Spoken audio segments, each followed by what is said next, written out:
तो कहानी की शुरुआत में हमें तबाह हुई दुनिया दिखाई जाती है। पूरी जमीन बंजर हो चुकी थी सिवाय ऑस्ट्रेलिया के एक इलाके के जिसका नाम था green place of different mothers. यहाँ की जमीन में पानी बचा था, खेती करके फल उगाए जाते थे और यहाँ बहुत सी औरतें भी रहती थीं। इसी इलाके में फ्यूरियोसा नाम की एक लड़की एक पके हुए फल को लेने के लिए जब आई तो उसे अपने इलाके के पास कुछ हलचल सुनाई दी। करीब जाकर देखा तो वहाँ बहुत से बाइकर्स थे, जिसमें से एक के बाइक का ऑयल पाइप फ्यूरियोसा काट देती है और जैसे ही दूसरी बाइक का पाइप काटने वाली होती है तो दूसरा बाइकर उसे देख लेता है।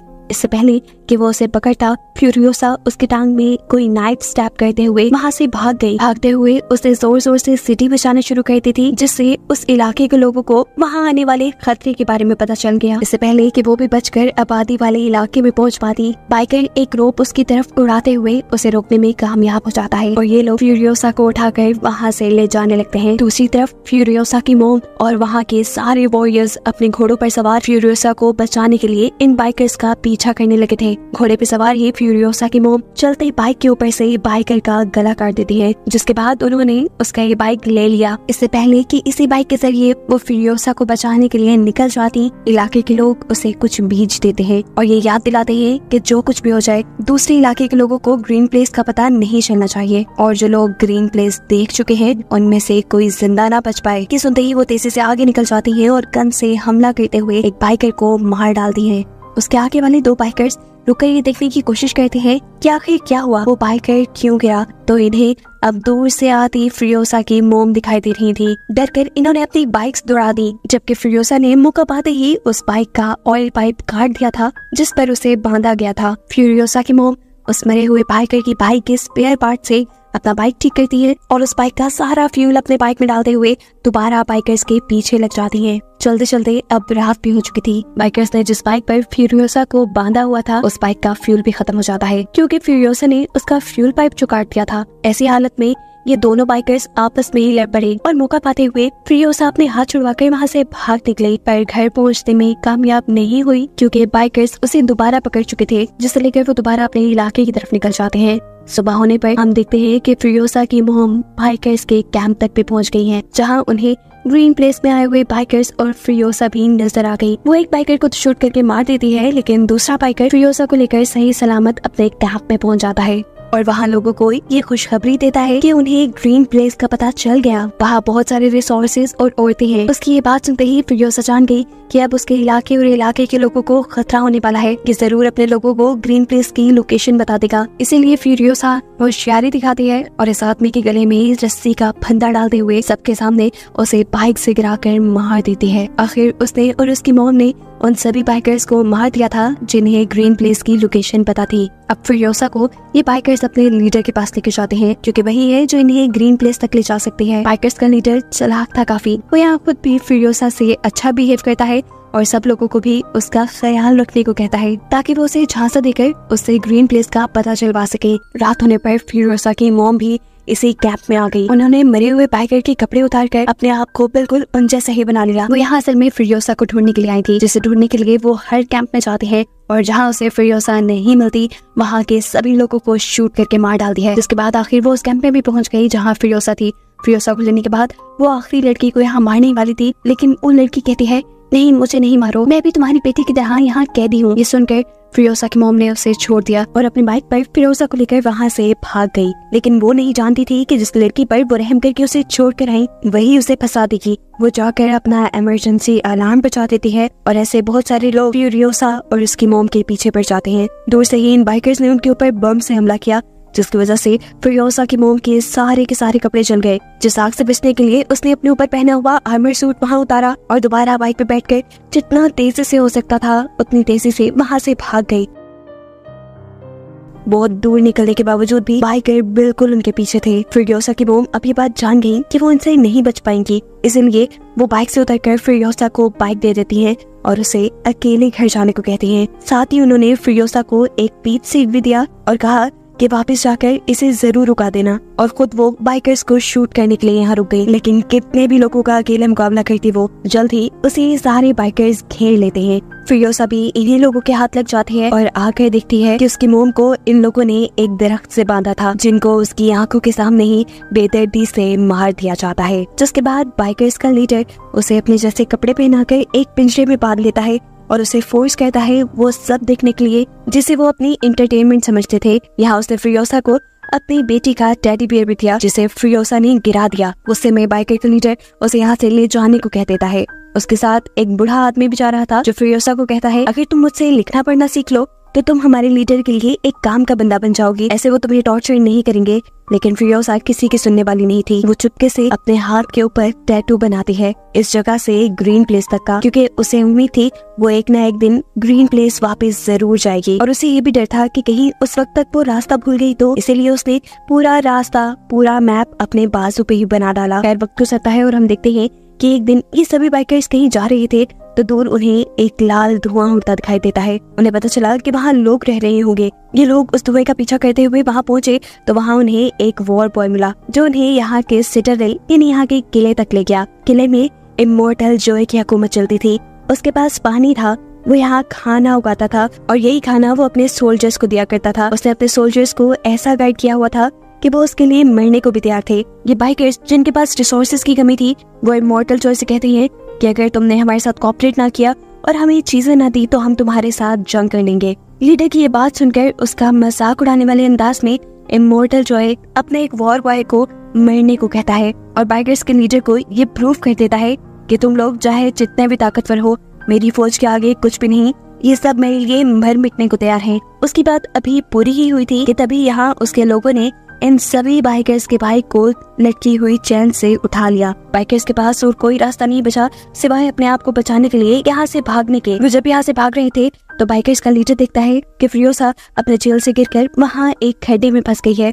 अपनी जान पे खेलकर वो फिरोसा की जान बचाता है और ये लोग वहाँ से भाग निकलते हैं। रास्ते में इन्हें एक और किला नजर आता है।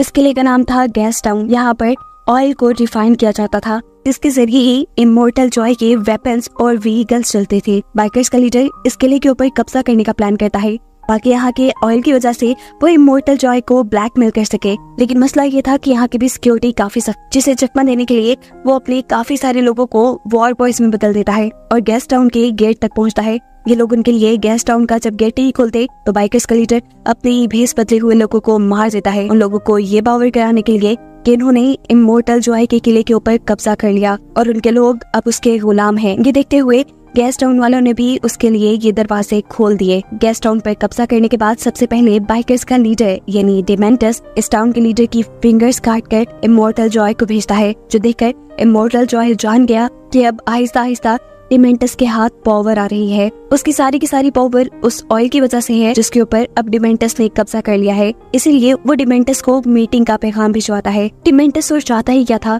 उसे तो खुद बेसिक सप्लाईज चाहिए थी जो इमोर्टल जॉय के पास थी, जिसकी डील करने के लिए वो गैस टाउन के लीडर को लेकर उसके सामने आ जाता है। गैस टाउन का लीडर इमोर्टल जॉय का भाई था और काफी बीमार भी। उसके बॉडी के कई फंक्शंस उसके जिस्म पे लगी मशीन्स के जरिए होते थे। डिमेंटस इमोर्टल जॉय को ब्लैकमेल करने के लिए उसके भाई को इसी मशीन के जरिए पहले टॉर्चर करता है और फिर जान से ही मार डालता है। जिसके बाद उसने इमोर्टल जॉय से कहा, मैंने पूरे गैस टाउन के अंदर बॉम्ब लगा दिए हैं, जिन बॉम्ब्स को एक्टिवेट या डिसेबल करने का तरीका सिर्फ मुझे ही पता है। अगर तो तुम अपने गैस टाउन को बचाना चाहते हो तो सीधी तरह मुझे गैस टाउन का लीडर बना दो, नहीं तो तुम्हारे हाथ तुम्हारा गैस टाउन भी नहीं रहेगा। वो जब ये बात कर रहा था तो इमोर्टल जॉय की नजर फिरोसा पे थी। इमोर्टल जॉय कहता है, ठीक है, मैं गैस टाउन तुम्हारे नाम कर दूंगा, पर इसके बदले मुझे तुम्हारी बेटी और एक बाइकर चाहिए। फिरोसा इमोर्टल जॉय की बात करते हुए कहती है, मैं इसकी बेटी नहीं हूँ, इन्होंने मेरी मॉम को मारकर मुझे किडनैप किया है। फिरोसा की इस बात से डिमेंटस को भी गुस्सा आ गया। वो उसके हाथ से अपनी बेटी का टॉय ले लेता है और उसे इमोर्टल जॉय के हवाले करके यहाँ से चला जाता है। फिरोसा को अब ऐसी जगह ले जाया गया जहाँ पर इमोर्टल जॉय की बहुत सी बीवियां रहती थी। फिरोसा भी अब इनकी तरह ही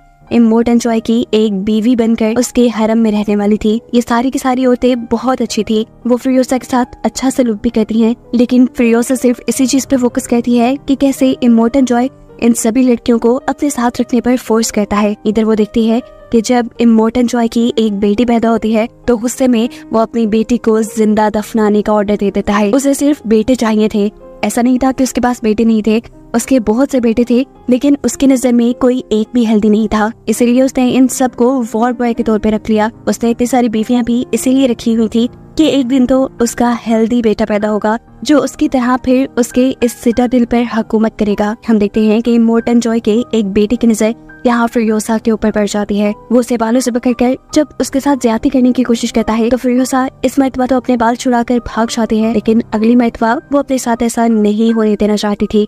वो जानती थी कि ये लड़का उसे दोबारा तंग करेगा, इसीलिए उसने अपने सारे बालों को उतारकर नेट और वैक्स के जरिए एक विग बना ली। इस टाइम हम देखते हैं कि उसके पास उसकी मोम का दिया पीच सीड भी था जो उसने आज तक संभाल के रखा था। अगली मर्तबा जब दोबारा वो लड़का फ्यूरियोसा को तंग करने के लिए आया और उसने उसके बाल पकड़े तो फ्यूरियोसा अपने विग को उसके हाथों में छोड़कर वहाँ से भाग गई। वो लड़का भी उसे ढूंढने के लिए उसके पीछे भागता है, लेकिन दरमियान में उसे अपना ही भाई मिल जाता है जो उसे पूछता है, तुम यहाँ क्या कर रही हो?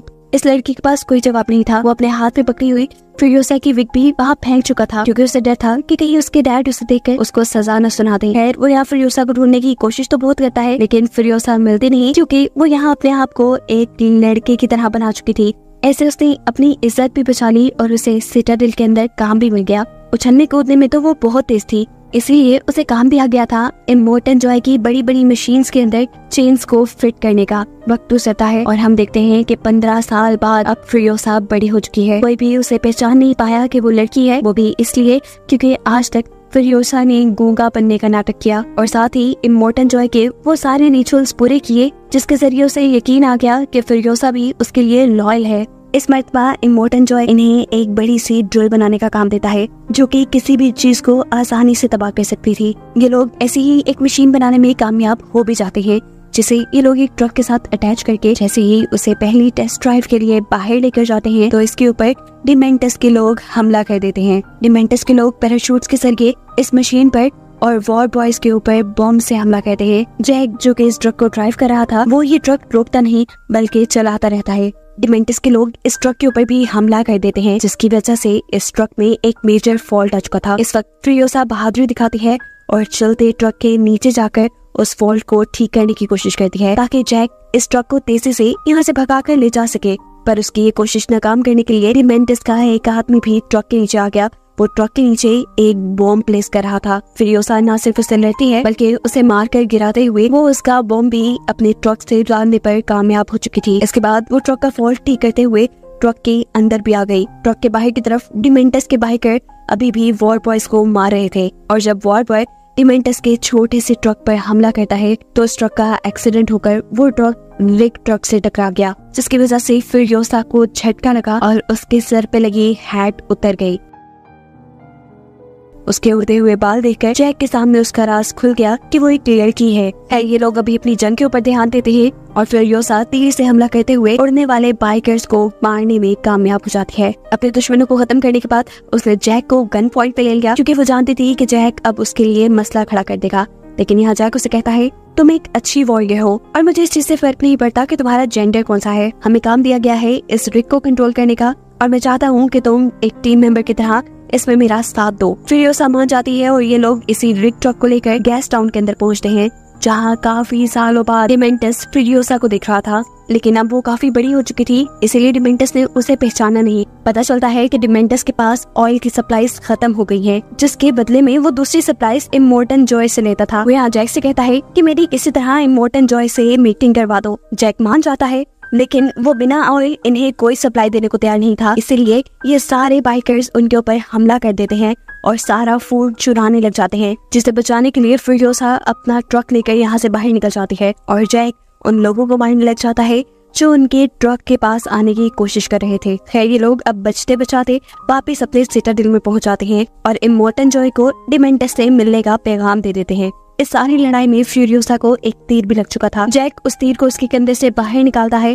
और फिर उसे स्टिचेस लगाता है। बातों ही बातों में ये लोग बहुत करीब आ गए। जैक ने उससे पूछा कि तुम्हारे पेरेंट्स की कैसे डेथ हुई थी। फ्यूरियोसा ने बताया कि उसे ये बाइकर्स ही किडनैप करके यहाँ छोड़ गए थे। फ्यूरियोसा यहाँ पर उसे वो पीच सीड भी दिखाती है जो उसकी मोम ने उसे दिया था, जिसके बाद वो उसे अपना हाथ दिखाती है जहाँ पर ग्रीन प्लेस जाने तक का नक्शा बना था। उसे आज भी उम्मीद थी कि वो वहाँ जा सकेगी। जैक कहता है, मैं वादा करता हूँ मैं कोशिश करूंगा कि तुम्हें तुम्हारी जगह तक पहुँचा दूं। और फ्यूरियोसा कहती है, मैं चाहती हूँ कि तुम भी मेरे साथ आओ। यहाँ पर इन्हें इमोर्टल जॉय का मैसेज मिलता है कि वो डिमेंटस से मीटिंग के लिए जा रहा है और इन्हें भी अपनी पूरी फोर्स तैयार करके उसके पीछे जाना होगा। जैक इस मर्तबा उसे रिग में नहीं बिठाता बल्कि एक अलग ट्रक चलाने का काम देता है, क्योंकि उसका प्लान था कि वो सबको चकमा देते हुए इसी ट्रक के जरिए ग्रीन प्लेस तक पहुंच जाएंगे। ये लोग जैसे ही गेस्ट टाउन पहुंचते हैं तो एक ट्रक पहले ही गेस्ट टाउन के अंदर जाने में कामयाब हो जाता है, जबकि फ्यूरियोसा यहीं से अपना मुंह मोड़ लेती है। वो अब इंतजार कर रही थी कि जैक भी उसके साथ आएगा, लेकिन जैक भी उसके साथ आने के बदले हवा में एक ग्रीन स्मोक छोड़ा, जिसका मतलब था वो यहाँ जंग करने के लिए वॉर बॉयज को बुला रहा था। ये देखकर फ्यूरियोसा नाराज हो गई और अकेले ही वहाँ से निकल गई। इससे पहले कि वो ग्रीन प्लेस तक पहुँच जाती उसके पास मौका भी था, लेकिन वो नहीं गई। उसके दिल में जैक का ख्याल आया जो वहाँ अकेले जंग लड़ रहा था, इसीलिए वो जैक की मदद करने के लिए वापस गेस्ट टाउन में आ जाती है और अपनी स्नाइपर उठाकर यहाँ सबको शूट करना शुरू कर देती है। उसी की गोली डिमेंटस को भी छूकर गुजरी। जैक अपने रिग से गेस्ट टाउन का गेट तोड़ते हुए उसके अंदर चला जाता है और इसी रिग के ऊपर लगी हुई ड्रिल को चलाकर वो अब यहाँ का सारा स्ट्रक्चर तोड़ने लग चुका था। ऐसा करते हुए बाइकर्स भी उसे रोकने के लिए उस पर हमला करते हैं और इस सब में उसका रिग टूटकर वो खुद एक गड्ढे में गिर जाता है। ठीक टाइम पर फ्यूरियोसा यहाँ एंट्री करती है और एक बाइक से चेन लटकाते हुए उसे यहाँ से बचा निकालती है, जिसके बाद ये लोग एक दूसरे ट्रक में बैठकर यहाँ से बाहर निकल जाते हैं। अब इन लोगों का इरादा था कि ये लोग यहाँ से भागकर ग्रीन प्लेस निकल जाएंगे, लेकिन ये नहीं जानते थे कि डिमेंटस उनके पीछे पीछे था। डिमेंटस का ट्रक जैसे ही फ्यूरियोसा के ट्रक के साथ जुड़ता है तो फ्यूरियोसा उस ट्रक के ऊपर हमला करने के लिए अपनी गन बाहर निकालती है और इस सब में उसका हाथ दोनों ट्रक्स के दरमियान आ जाता है। ये वही हाथ है जिसके ऊपर उसने मैप बनाया हुआ था। ये लोग अब डिमेंटस के हाथ आ चुके थे। इन दोनों को डिमेंटस ने बंदी बना लिया था। एकदम से इन लोगों के इर्द गिर्द बाइक्स घूमना शुरू हो जाते हैं। जैक को ये लोग एक बाइक से बांधकर गोल दायरों में घुमाते हैं, जिसकी वजह से वो हर गुजरते सेकंड अपनी मौत के करीब जा रहा था, जबकि फ्यूरियोसा को तो उन्होंने जंजीरों से बांध दिया था। इन लोगों के इर्द गिर्द भी बाइक्स तेजी से घूम रहे थे और डिमेंटस ये सब देखकर एंटरटेन हो रहा था। जब वो इस सारी चीजों से बोर हो जाता है तो पीछे मुड़कर फ्यूरियोसा को दिखता है, जो अब अपना कटा हुआ बाजू छोड़कर वहाँ से भाग चुकी थी। उस समय डिमेंटस उसका पीछे करने के लिए जब अपने ट्रक में बैठकर आगे बढ़ता है तो उसे पता चला कि उसके ट्रक का टायर भी फ्यूरियोसा उतार चुकी थी, जिसकी वजह से उनका एक्सीडेंट हो गया। फ्यूरियोसा जिस बाइक के जरिए यहाँ से भाग रही थी, थोड़ी दूर जाने पर उस बाइक का पेट्रोल खत्म हो जाता है और ऐसे फ्यूरियोसा को अपना आगे का सफर पैदल तय करना पड़ा। उसका बाजू बुरी तरह जख्मी था, खून निकल रहा था। ऊपर से इस एरा में तपती धूप थी, जिस सब के चलते वो यहाँ बेहोश हो गई। उसकी खुशकिस्मती कि यहाँ पर उसे सिटाडेल के वॉर बॉय ने देख लिया, जो उसे वापस सिटाडेल ले आया। यहाँ पर उसका इलाज हुआ और जब उसे होश आया तो उसे पागलों की तरह इमोर्टल जॉय से मिलने की बात की। उसे जब इमोर्टल जॉय के पास ले जाया गया तो वो इमोर्टल जॉय को बताती है कि डिमेंटस जल्द ही उनके ऊपर वार करने के लिए आ रहा है। उसने गेस्ट टाउन को भी तबाह करने का प्लान किया है और अब वो सिटाडेल को हथियाना चाहता है। इस सब के लिए इमोर्टल जॉय प्लान करता है कि वो लोग उसके गेस्ट टाउन को तबाह करने से पहले ही वहाँ पर पहुँच जाएंगे। ये नहीं, इससे पहले कि डिमेंटस सिटाडेल पर हमला करे, ये लोग जाकर गेस्ट टाउन पे हमला करने वाले थे। ये लोग जैसे ही गेस्ट टाउन के करीब पहुँचते हैं तो डिमेंटस भी इन्हें देखकर जंग का ऐलान कर देता है। सिटाडेल और गेस्ट टाउन के दरमियान में इन दोनों पार्टीज के दरमियान जंग शुरू हो जाते हैं, जो हफ्तों चली। दोनों टीम्स के लोग एक दूसरे को बुरी तरह मारते रहे और इस सब के दौरान फ्यूरियोसा ने सिटाडेल में जाकर अपना एक मैकेनिकल आर्म बना लिया और फिर एक खराब कार लिए वो दोबारा जंग के स्पॉट पे निकल गई। वहाँ जाकर वो दिखती है कि इमोर्टल जॉय के बेटे अपने व्हीकल्स और वेपन्स ठीक कर रहे थे, जहाँ से वो अपनी कार ठीक करने के लिए भी एक टायर ले लेती है। आगे जाने पर वो दिखती है कि डिमेंटस और उसके बचे कुछ लोग यहाँ से बचकर अपनी जान बचाकर भाग रहे थे, जिनकी नजर भी अब फ्यूरियोसा की कार पर पड़ चुकी थी। इससे पहले कि ये लोग फ्यूरियोसा के ऊपर हमला करते, फ्यूरियोसा तेजी से कार चलाते हुए आती है और अपनी कार से इन सबको हिट करते हुए इस सैंग में ही धंसा देती है। उसने सबको तो मार दिया, लेकिन डिमेंटस उसे कहीं नजर नहीं आया। उसे दूर देखा तो एक बाइकर वहाँ से भाग रहा था। ये कोई और नहीं बल्कि डिमेंटस ही था, लेकिन डिमेंटस की मौत अब करीब थी क्योंकि उसका बाइक भी खराब हो चुका था और अब फ्यूरियोसा भी उसके पास आ चुकी थी। यहाँ फ्यूरियोसा उसे एक ही बार में मार सकती थी, लेकिन इतनी आसानी से नहीं। वो डिमेंटस को याद करवाना चाहती थी या फिर वो कौन है और वो डिमेंटस के पीछे ही क्यों पड़ी है। वो उसे टॉर्चर करती है इतना कि वो बेहोश हो गया। जिसके बाद उसे होश आया तो फ्यूरियोसा ने उसे बताया, मैं वही लड़की हूँ जिसको तुम 15 साल पहले किडनैप कर लाए थे और जिसकी आंखों के सामने तुमने उसकी माँ को मार डाला था। डिमेंटस को अभी भी सही तरह फिरियोसा की याद नहीं आई, तो फिरियोसा उसके साथ चेन से बंधा उसका टेडी बियर काट लेती है और अब वो पहचान जाता है कि आखिर फिरियोसा कौन है। वो उसे माफी मांगता है और कहता है अगर तुम मुझे माफ कर दो तो हम दोनों मिलकर यहाँ पूरी जगह पर हुकूमत कर सकते हैं, तुम बहुत बहादुर हो। उसकी ये बातें सुनकर